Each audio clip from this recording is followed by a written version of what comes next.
Hello दोस्तों, तो कैसे हो यार आप लोग। देख सकते हो आज हम देखने वाले क्लास 12th हिंदी के महत्वपूर्ण संस्कृत गद्यांश, ठीक है, जो कि पेपर में बार बार पूछे जाने वाले, बोर्ड एग्जाम के पेपर में बार बार पूछे जाने वाले सबसे ज़्यादा महत्वपूर्ण संस्कृत गद्यांश को देखेंगे। और इससे आपके 7 नंबर पक्के होंगे, ठीक है, 7 नंबर आपके बोर्ड एग्जाम में इससे पक्के होंगे, ठीक है, क्योंकि यार ये बोर्ड एग्जाम में 7 नंबर का पूछा जाता है। और सबसे ज़्यादा महत्वपूर्ण देखेंगे, देख सकते हो सबसे ज़्यादा महत्वपूर्ण गद्यांशों को देखेंगे और कैसे इसको आपको बोर्ड एग्जाम की कॉपी पे लिखना है, ठीक है, कैसे आपको बोर्ड एग्जाम की कॉपी पे लिखना है।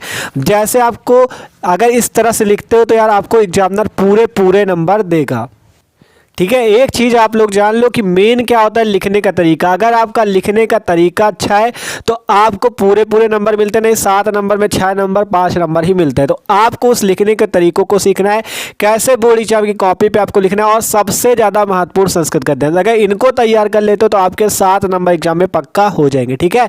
तो भाई प्लीज़ वीडियो को शुरू से लेकर आखिर तक जरूर देखता। तो देख सकते हो हमने बोर्ड एग्जाम का वायरल पेपर ले रखा है और इस पे जो आपके दिए गए हैं गद्यांश उनको हम लोग इस वीडियो पे सॉल्व करेंगे, ठीक है। और कैसे कॉपी पे सॉल्व करना है वो भी आपको पूरा बताएंगे। तो देख सकते हो जो बोर्ड एग्जाम का पेपर होगा उसमें प्रश्नोत्तर संख्या 8, प्रश्न संख्या 8 के का पे आपको ये दिया जाएगा। खंड खा है, देख सकते हो कह रहा है खंड खा पे आपका प्रश्नोत्तर संख्या 8 का है दिए गए संस्कृत गद्यांशों में किसी एक का ससंदर्भ हिंदी में अनुवाद कीजिए। आपको 2 संस्कृत गद्यांश दिए जाएंगे, इन दोनों में से किसी एक का आपको क्या करना है, संदर्भ सहित अनुवाद करना है, जिससे आपको 7 नंबर मिलेंगे। कितने नंबर मिलेंगे? 7 नंबर। तो दोनों गद्यांश इंपॉर्टेंट है क्योंकि आपका ये जो यूपी एमएसपी पे यूपी बोर्ड का मॉडल पेपर जारी किया गया उस पर ये दिए गए, तो बहुत ज़्यादा इंपॉर्टेंट, ठीक है। तो इन दोनों का आपको बताएंगे कैसे बोर्ड एग्जाम की कॉपी पे मस्त तरीके से लिखना है। दोनों का अनुवाद और संस्कृत में का संदर्भ बताएंगे, ठीक है। तो देखो पहला वाला पढ़ो, पहले वाले को पहले बताते हैं फिर दूसरे का।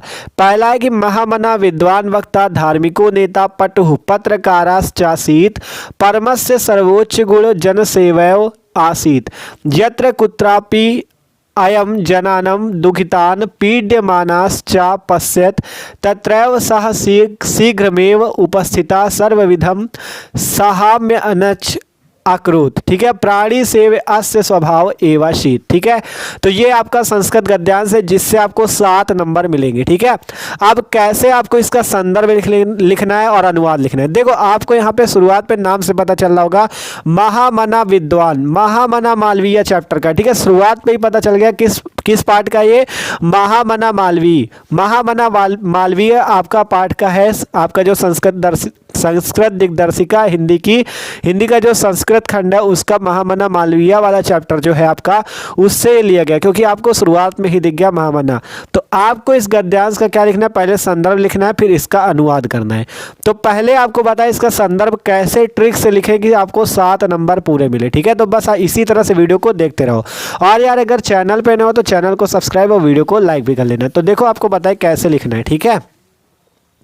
आप देखो सबसे पहले आपको जैसे बोर्ड एग्जाम की कॉपी है तो आपको इसमें क्या लिखना है, पहले जैसे लिख दिया प्रश्नोत्तर संख्या 8 का, क्योंकि ये प्रश्नोत्तर संख्या 8 है, देख सकते हो यहाँ पे प्रश्नोत्तर संख्या 8 का है दिए गए संस्कृत गद्यांशों में किसी एक का, दोनों में से एक करना है, हम आपको दोनों करके दिखा देंगे, ठीक है। आप बोर्ड एग्जाम में केवल एक करना। तो यहाँ पे प्रश्नोत्तर संख्या 8 का है और फिर आपको यहाँ पे संकेत हेडिंग डालनी है। अगर सिस्टम से लिखोगे तरीका सही होगा तो एग्जामिनर तुरंत देखते ही 7 नंबर पूरे देगा, ठीक है। पहले संकेत लिखो, फिर आपको क्या लिखना है, देखो संकेत में ये चीज लिखा जाता है। जैसे आपका इस वाले का लिख रहे हो महामना विद्वान वाले का, तो पहले इसके शुरुआत के 1-2 अक्षर लिख दो, जैसे महामना विद्वान वक्ता, फिर डैश डैश करके लास्ट वाला स्वभाव एवं शीत, ठीक है।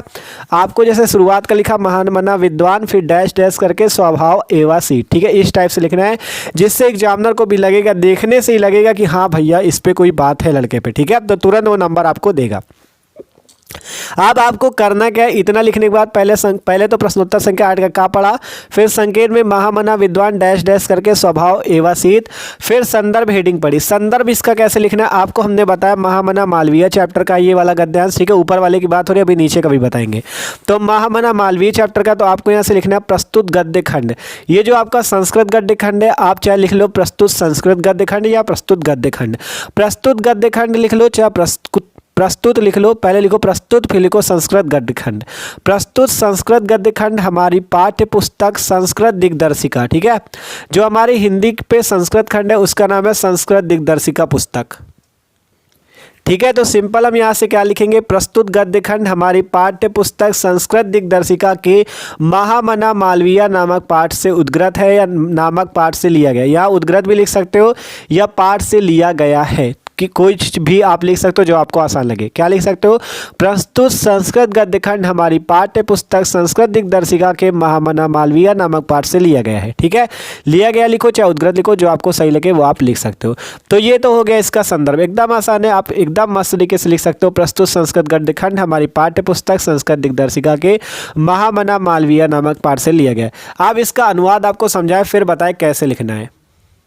ठीक है, तो संदर्भ तो आपने लिख दिया कि ये महामना मालवीय चैप्टर का था, तो आपने आसानी से लिख दिया कि प्रस्तुत गद्य खंड हमारे जो हिंदी के संस्कृत दिग्दर्शिका नामक पुस्तक है उससे महामना मालवीय नामक चैप्टर से लिया गया है। अब यहाँ पे अर्थ समझो, यहाँ पे कहा गया महामना विद्वान वक्ता धार्मिको नेता पटुः पत्रकाराश्चासीत्, मतलब जो महामना मदन मोहन मालवीय, इनका पूरा नाम है महामना मदन मोहन मालवीय, जो है एक महान विद्वान है। यहाँ पे आपको एक एक अक्षर को समझना है। महामना मदन मोहन मालवीय, इनका पूरा नाम है महामना मदन मोहन मालवीय।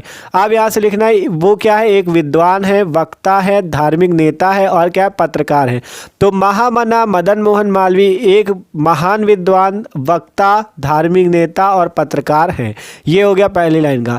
फिर परमस्य सर्वोच्च गुण जन सेवैव आसीत्, मतलब इनका जो परम सर्वोच्च गुण है वो क्या है, जन की सेवा करना अर्थात लोगों की सेवा करना। इनका एक बहुत बड़ा गुण क्या है, जन अर्थात जन का क्या मतलब लोगों की सेवा करना इनका एक बहुत बड़ा गुण है। फिर कहा गया यत्र कुत्रापि अयम जनान दुखितान पीड्यमानाश्च पश्यत तत्रैव सह शीघ्रमेव उपस्थिता सर्वविधम सहाम्यनच अकरोत्, मतलब कि कहा गया यत्र कुत्रापि, यदि ये कहीं पर, क्या इसका अर्थ हुआ, यदि ये कहीं पर जनान दुखितान पीड्यमानाश्चस्यत, मतलब जनान, जन का मतलब मनुष्य को दुखी, दुखितान दुखी देखते हैं या पीड़ा, पीड्य मतलब पीड़ा में देखते हैं, तत्रैव सा शीघ्र में, तो ये क्या करते हैं, शीघ्र ही वहाँ उपस्थित होकर सर्वविधम सभी विधियों से उनकी सहाम्य नच, मतलब इसका क्या मतलब, सहायता करना। ठीक है, तो इस पूरी लाइन का ये अर्थ है यदि, यत्र कुत्रापि मतलब यदि कहीं पर भी, अयम जनान मतलब ये क्या करते हैं, यदि ये कहीं पर भी किसी जन या मनुष्य को दुखी देखते हैं या पीड़ा में देखते हैं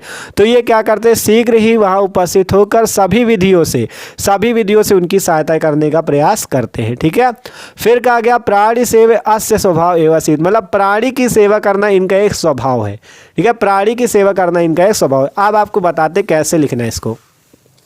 सबसे पहले इतना हो गया था संदर्भ तक, आप हेडिंग लगाएंगे अनुवाद, और देख लो कैसे लगा रहे हैं, पूरा एकदम सिस्टम से देख लो कैसे हम कर रहे हैं, उसी तरह से आपको करना है। पहले ब्लैक स्केच से लाइन खींची है, यहाँ ब्लैक स्केच से अनुवाद लिखा और लाइन खींची। फिर क्या करना है, लिखा महामना मदन मोहन मालवीय एक विद्वान वक्ता भाषण करता, वक्ता का मतलब है भाषण देने वाला। ठीक है, भाषण करता, तो यहाँ पर से लिखा गया महामना मदन मोहन मालवीय एक विद्वान वक्ता, ठीक है, भाषणकर्ता, धार्मिक नेता एवं कुशल पत्रकार थे, किंतु इनका सर्वोच्च गुण, जो इनका बहुत बड़ा गुण है वो है जन की सेवा करना, मनुष्य की सेवा करना, जन सेवा ही था। जहाँ कहीं भी ये लोगों को दुखित, कहा था ना, जहाँ कहीं भी ये लोगों को दुख अथवा पीड़ा में देखते हैं। ठीक है, तो जहाँ कहीं भी ये लोगों को दुखित अथवा पीड़ा में देखते थे वहाँ शीघ्र ही उपस्थित होकर सब प्रकार की सहायता करते थे। प्राणियों अर्थात लोगों की सेवा करना ही इनका स्वभाव था। तो इस टाइप से आप अगर लिखते हो तो भैया पूरे 7 नंबर मिलेंगे। 2 नंबर आपको संदर्भ में मिलेंगे और 5 नंबर अनुवाद में मिलेंगे। बस एकदम ट्रिक से लिखना, पहले संकेत हेडिंग, फिर महामना विद्वान डैश डैश करके स्वभाव एवं सिद्ध, और ये बहुत ज़्यादा इंपॉर्टेंट भी है बोर्ड एग्जाम के लिए। ठीक है, बहुत ज़्यादा महत्वपूर्ण है ये वाला। तो पहले वाले का तो हमने आपको करके दिखा दिया, अब बचा दूसरा, उसका भी बता दें। तो यहाँ पे पढ़ो, कह रहा है हंस राजा तदैव परिस मध्य आत्मनः भागिने पाप हंस पोतकाय दुहित रमच्छत। ठीक है, इसका क्या मतलब हुआ, ये आपका देखो किस चैप्टर का, हंस राज तदैव परिस्मध्य आत्मना भागिने पाप हंस पोत का है। तो ये आपका हंस राज वाले चैप्टर का, और किस चैप्टर का है, जातक कथा। जातक कथा से आपका लिया गया है। ठीक है, जिसमें हंस राज जो है वो क्या करते हैं, परिस्मध्य, परिस्मध्य का ये मतलब हुआ अपनी पूरी, मतलब जो उनकी सभा है उसके मध्य, परिस्मध्य का ये मतलब हुआ जो उनकी सभा लगी हुई है, ये राजा है, हंसराज है। ठीक है, हंसों के राजा हैं, तो जो उनकी सभा लगी हुई उसके बीच में भागिने पाप, भागिने का क्या मतलब होता है, भागिने का मतलब होता है क्या, भांजा। भागिना का मतलब होता है भांजा, ध्यान से समझ लो, भागिना, भागिना का मतलब होता है भांजा। ठीक है, भागिना का मतलब क्या, भांजा, हंस पोत का है, मतलब जो हंस राज का भागिना अर्थात भांजा है वो उसका क्या नाम है, हंस पोत का है। और दुहित, दुहित का मतलब पुत्री, मतलब कि इसका पूरा ये अर्थ निकला कि हंसराज ने परिसमध्य अर्थात पूरी सभा के मध्य अपनी पुत्री, दुहिता का मतलब अपनी पुत्री का हाथ अपने भागिनाए मतलब अपने भांजे के हाथ में दे दिया। ठीक है, इसका पूरी लाइन का अर्थ ये निकला कि जो हंसराज है, हंसों के राजा हैं, उन्होंने अपनी पुत्री का, दुहिता का क्या मतलब है, दुहित लिखा है ना, तो अपनी पुत्री का हाथ अपने भांजे, भागिना का मतलब अपने भांजे हंस पोतकाय के हाथ में दे दिया। और ये जातक कथा चैप्टर का है। ठीक है, फिर कहा गया मयूरो हंस पोतिकाय प्राप्य लज्जिता। मयूर का क्या मतलब होता है, मोर। मोर जो है हंस पोतिकाय अर्थात हंस पोतिकाय, ये जो हंस पोतका, ये जो इनका भांजा है हंसराज का, इसके हाथ में जो इनकी पुत्री का हाथ दे दिए गए, इससे क्या हो जाता है, लज्जित हो जाता है। इससे क्या हो जाता है, ये मयूर अर्थात मोर जो है लज्जित हो जाता है और सभा को छोड़कर चला जाता है। फिर कहा गया स्थानात पलायिता हंसराजो अपि हृष्ट मानसा स्वग्रहम अगच्छत, मतलब कि जब क्या होता है, हंसराज ने अपनी पुत्री का हाथ अपने भांजे हंस पोतकाय के हाथ में दिया, फिर उसके बाद मयूर अर्थात मोर जो है वो क्या करता है, हंस पोतकाय को जो हाथ दे दिया गया उसकी पुत्री का, तो वो लज्जित होकर सभा छोड़ के चला जाता है। फिर इसके बाद स्थानात पलायिता, मतलब जो हंसराज है वो इस स्थान से पलायित करते हैं। पलायन का करने का मतलब है कि इस स्थान से चले जाते हैं। हृष्टमानसा मतलब सुखी सुखी, स्वग्रहम अगच्छन् मतलब क्या होता है कि हंसराज जो है इस स्थान को छोड़कर अपने घर की ओर हृष्टमानसा मतलब सुखी सुखी चले जाते हैं। अब इसका हम आपको अनुवाद बताते हैं और संदर्भ बताते हैं कैसे लिखना है।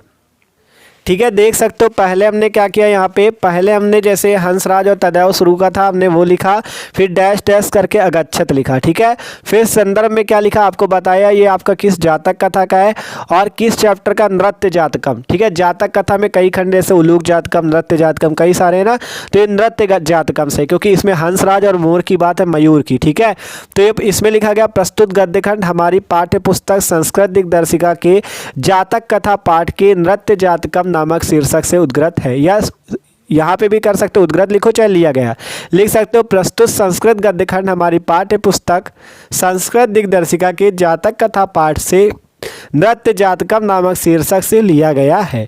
तो ये संदर्भ हो जाएगा। ठीक है, एकदम सिस्टम से लिखोगे तब पूरे नंबर मिलेंगे।